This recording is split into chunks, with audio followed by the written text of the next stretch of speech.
वक्त ने छीना है तो वक्त देगा भी, बस खुद को हालातों से हारने मत देना। नमस्कार मेरे प्यारे प्यारे बच्चों, आप सबका हार्दिक हार्दिक स्वागत, अभिनंदन। बेटा, आज वर्तमान युग के अंदर लोगों में प्रेम और सहयोग की भावना कम हो गई है। लोग पैसे के लिए हर काम कर सकते हैं, वो जघन्य अपराध भी कर सकते हैं। एक भाई भाई का गला काट सकता है, यहाँ तक कि कुछ लोग तो माता पिता की भी हत्या कर देते हैं पैसे के लिए।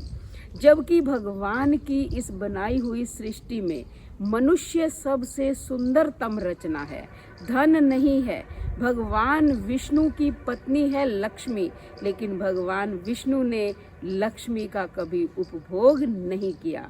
लक्ष्मी इतनी चंचल है, वो किसी के पास रहती नहीं है।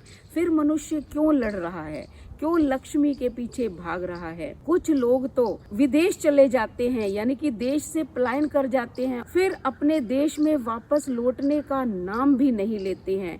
जिन माता पिता ने पाल पोस के उनको बड़ा किया, वो उन्हें भूल जाते हैं केवल पैसे के लिए। तो बेटा, लक्ष्मी के पीछे दौड़ना नहीं चाहिए। लक्ष्मी आपके पीछे स्वयं चलकर आएगी अगर आप में प्रेम और एकता की भावना होगी। मैं आपको कहानी के माध्यम से बताती हूँ। एक बार एक सेठ की 4 बहुएं थी। जब देखो लड़ाई झगड़ा करती रहती थी, कोई भी काम उनका बिना लड़ाई झगड़े के पूरा होता ही नहीं था। दिन रात के इस कलह क्लेश से लक्ष्मी बहुत परेशान हो गई और एक दिन स्वप्न में सेठ को दर्शन देकर बोली कि अब मैं तुम्हारे घर से जा रही हूँ, क्योंकि ये रोज रोज का झगड़ा मुझसे देखा नहीं जाता है। अब मैं एक पल भी यहाँ नहीं रहूँगी।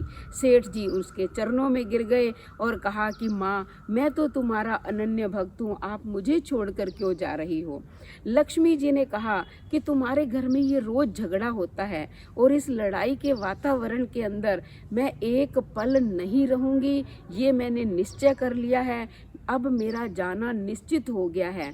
हाँ, मैं तुम पर एक कृपा कर सकती हूँ, तुम कुछ मेरे से एक वरदान मांग लो, यानी कि वरदान मैं एक ही दूंगी।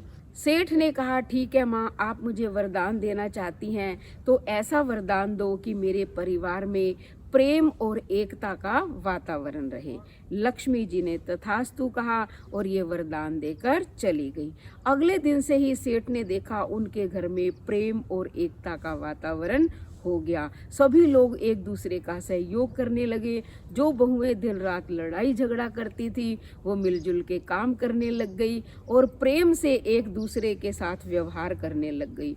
और कुछ दिनों बाद सेठ ने स्वप्न में देखा कि लक्ष्मी जी फिर से आ गई हैं। तब सेठ ने प्रणाम किया और कहा कि लक्ष्मी माता जी, आपका बहुत बहुत धन्यवाद, क्योंकि आप फिर से मेरे घर में आ गई हैं।